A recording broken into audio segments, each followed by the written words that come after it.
હવે આપણે અહીં એક રમત છે, રમતનું નામ શું છે?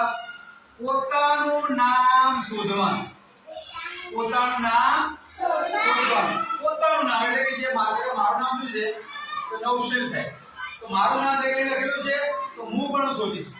એમ તમારે શોધવાનું. શોધીને તમે શું કરવાનું છે? તમારું નામ તમને દેખાઈ જાય કે મારું નામ અહીં લખેલું છે, તે નામને તમારે પૂછી નાખવાનું.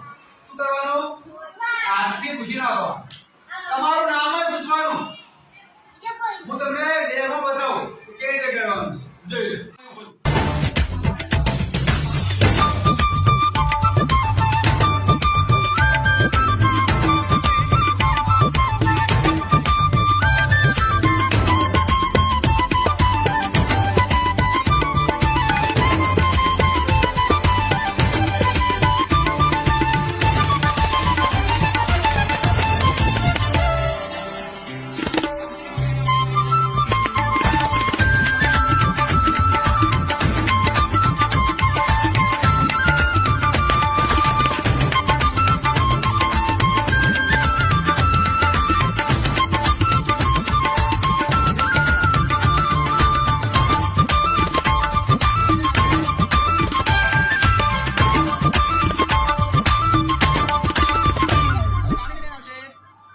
છે અને પૂછી નાખશે.